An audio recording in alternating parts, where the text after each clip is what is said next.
রমজান এলেই নিত্যপণ্যের বাজারে দামের সঙ্গে আর্থিক সংগতির হিসাব মেলাতে চাপে পড়তে হয় ক্রেতাকে। বিশেষ করে নিম্ন আয়ের মানুষের বেড়ে যায় জীবনযাত্রার ব্যয়।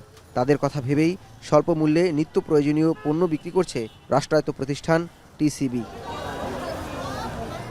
সাধারণ বাজার দরের চেয়ে পণ্যের দাম কিছুটা সুলভ হওয়ায় দীর্ঘ সারি দেখা যায় ট্রাক সেলগুলোতে। চাহিদার তুলনায় যোগান কম হলেও টিসিবির এই পণ্য নিম্ন আয়ের মানুষের অন্যতম ভরসা।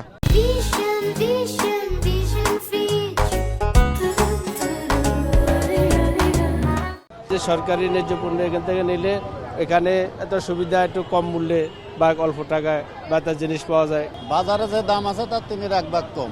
যেরকম তেল 180 টাকা লিটার, এখানে তেল 115 টাকা লিটার পাওয়া যাচ্ছে। চিনি 100 টাকা কেজি, এখানে 70 টাকা কেজি পাওয়া যাচ্ছে। এসব পণ্য নিতে এসে দীর্ঘ অপেক্ষায় থাকতে হয় ভোক্তাদের। ক্রেতাদের অভিযোগ, বিক্রেতারা যথাযথ নিয়ম অনুসরণ না করায় লাইনে দাঁড়িয়েও পণ্য পাচ্ছে না অনেকে। এখানে যে কতটা বিশৃঙ্খলা, পুরুষ মহিলা কেউ কাউকে মানতেছে না, আর ওরাও একটু ধীরগতিতেই মালগুলা দেয়। তো যদি কোনো প্রশাসনের লোক থাকতো তাহলে মালগুলো আমার মনে হয় খুব তাড়াতাড়ি দ্রুত শৃঙ্খলাভাবে দেওয়া যাইতো। একটু কিন দিয়ে দেয় আর না লাগে একটা নাম্বার দেয়, কারণ যারা একবার লয় তারা দিতে আবার মারামারি করে আবার সামনে দেখায়, তার কারণ পিছনের মানুষ পায় না। সিরিয়ালের বাইরে দেখেন কত মানুষ, এই মানুষ দয়া ধরলে গ্যাপে গ্যাপে শুধু ঢুকবে, এই মেন কারণ।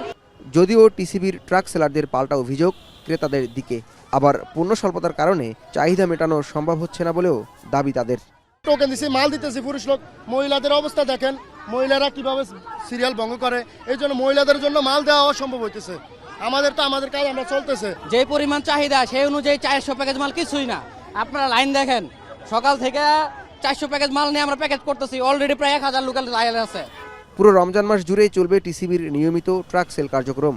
এই কার্যক্রমে চিনি, ডাল, তেল, ছোলা ও খেজুর সহ 5টি প্যাকেজ পাচ্ছে ক্রেতারা। জাওয়াদ মাহমুদ, এখন, ঢাকা।